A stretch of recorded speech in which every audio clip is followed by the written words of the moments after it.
What said this should be free service that always costs money? Ordering your transcript electronically. I shouldn't have to pay for my academic record of classes I've already paid for to be emailed. Yes, that drove me nuts.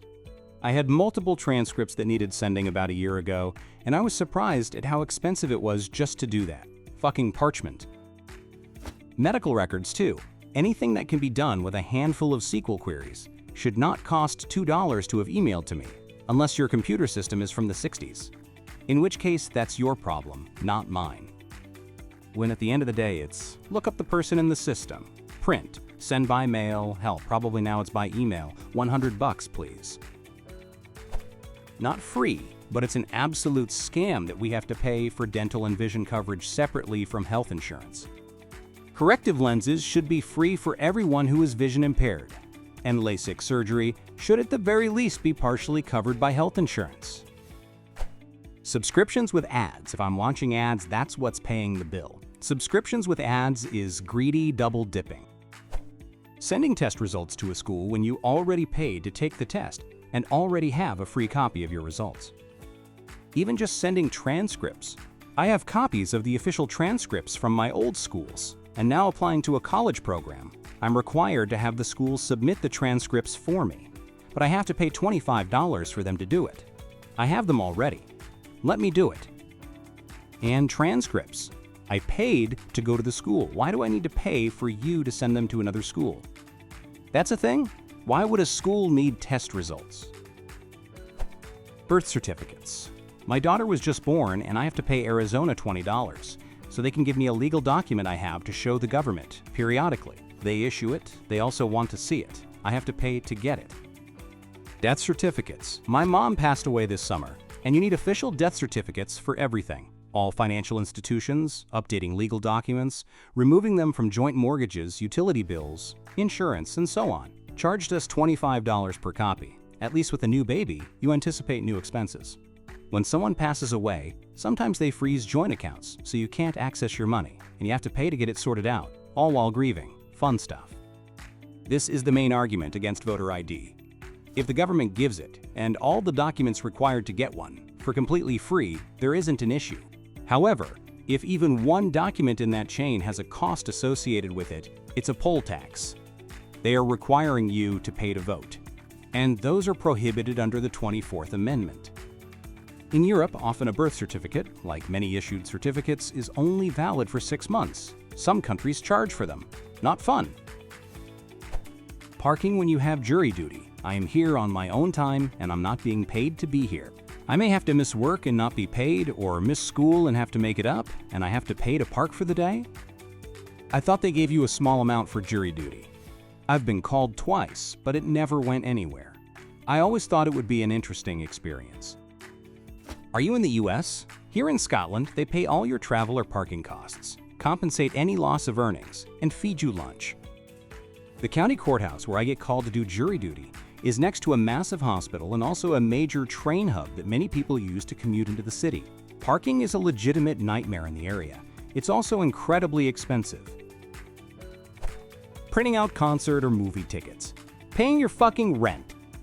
Yeah, the property manager here charges me $2.99 per month to charge my credit card because I don't want to give bank account access to their third-party provider I've never heard of, on top of the $3,000 they're already getting because they can't just take the $3 out of the exorbitant rent. Money-grubbing, greedy bastards. ETA. Rest in peace, my inbox. Lots of people saying this is fair because the company otherwise has to pay the fee. Maybe, but it's also petty of them. They collect thousands from renters every month. It's obnoxious to charge a convenience fee for those renters to avoid giving some random third-party direct access to withdraw money from their checking accounts. Also, no, it isn't very much, and yes, I get cash back from my card. It's still an annoying charge. My apartment charges a $10 online payment fee to pay rent online. We're only allowed to pay online. Then we have an additional fee called a landlord insurance fee of $30, whatever that is. When companies charge you to get help from customer service when it is free to do the same thing on their website or app, it should still be free. Paying a huge concert ticket price for a venue that has parking but also having to pay for parking. Why am I paying convenience fees for online tickets?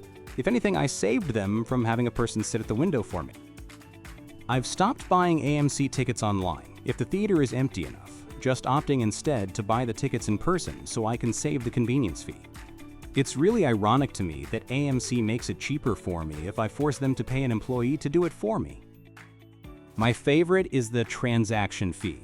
So if I buy 4 tickets at once, that's a single transaction, right? Nope, that's going to be 4 transaction fees. You're paying for the ticketing system they had to build or buy, only you'll still be paying for it when the seller has long since paid off their initial investment. Clean water. Water is something every person needs to survive. It's not a luxury, it's a necessity. Hot water? Sure, luxury. Pay for the convenience. But just basic, clean, non-contaminated water is a necessity for life. Using the hotel facilities when you book a room instead of paying a resort fee or amenities fee. This is largely a scammy method of charging the guest a higher nightly rate, but hiding part of it as a resort fee, sort of like selling something on eBay for $4 and charging $50 for shipping. That blew my mind when I visited the States. That wouldn't fly in Australia. You'd be on a current affair in no time. Checking a bag when you've purchased an airline ticket.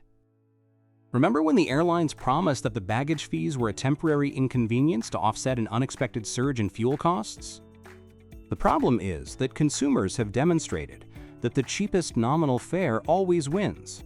Anything that can be turned into a price-discriminating extra will be, in order to force that base fare as low as possible. Because carry-ons create delays in loading, I'd rather see free checked bags and paid carry-on bags. Also, if you are in Group 8 or Group 9, you should not be allowed to carry on. Sorry folks, if you want to carry on, pay more for your ticket. And I say this as someone who always carries on. Menstrual products. When you go to a public restroom, you can use as much toilet paper as you want, free of charge. But if you need a tampon, yeah, hope you have coins on you for that machine. And I seriously don't get why. Much like toilet paper, it's not like you can just choose to do without. You need it. Fortunately, it's pretty much girl code to always have one in your purse in case another girl needs one and asks you for it. But this really shouldn't be necessary. Public restrooms should offer them for free. Government documents. Yes, some are online and available immediately for free, but not all are. Some are only paper copies, and many places charge you for printing. They shouldn't. Even if someone wants a paper copy, just give it to them. I work in local government, and straight talk. Fees like this happen when elected officials don't raise taxes. You can either fund a service through taxes, or you can fund it through fees. When elected officials don't raise tax revenue to fund a service, the alternative is to fund it through user fees in a lot of cases. I, who work at the office, cannot tell you on the phone that this is your fault for voting down the property tax millage last year, or for voting for Commissioner R instead of Commissioner D. But it is in fact your fault if you voted against the millage last year or for Commissioner R. People do not want to confront this basic fact, but it's true. If you want a service to exist, you have to pay for it. I work for the people, but not for free. There's a lot of nuance to government record requests where I can understand why fees can be applied. FOIA requests from the public can be so broad and reach across multiple systems, databases, email, and paper archives that manpower is inevitably required. Time to work on these takes time away from government workers, actual jobs, so yeah, I can see why a fee would and should be assessed. Not for the information itself, but for the effort from the agency to find it. I had an apartment complex that I used to live at that would always put my rent bill in my mailbox. After a couple of months, I noticed it had a $3 fee added on to get it delivered using paper. So I went to the office and asked to switch it to electronic. The next month, I had a $1 electronic invoice fee on my bill.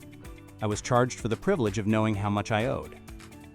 It's your rent, it's the same price every month until you renew your lease, and the same due date. I would have told the landlord not to bother with a bill at all. Unless you were getting charged extra fees or something, like laundry machine usage, in which case I'll take that comment back. Paying for parking at the business's own lot. Six Flags comes to mind. Hotel parking for me, especially for hotels that used to have free parking and now don't. especially when they don't offer security for the fee. At a previous job, I had to pay to park in my employer's parking garage. I really enjoy paying for the privilege of working for them. Charging for parking incentivizes carpools and is a good way to limit the need for more parking lots, which are a blight on this earth. Parking at a fucking hospital. To be fair, they do give 2 free hours, and in big cities I think it's also to avoid people freeloading on them and not even going to the hospital. Some states have laws against this, but not mine. If I buy gas at your station, give me the damn air to fill up my tires without nickel and diming me. That's just the cost of inflation. I always felt air should be as easy to access as the pumps and available at every station. I'm out here on some rural roads and you finally find a station, but they have no air. That's why I'm asking for a portable or personal one. My dad has one and it's been the best little shop tool. This is why I spent $25 for a portable compressor that lives in my trunk. I'll never have to scrounge around for quarters to get air again. Thanks so much for watching. If you enjoyed this video, hit the like button. It really helps. Subscribe for more and tap the bell so you don't miss the next one.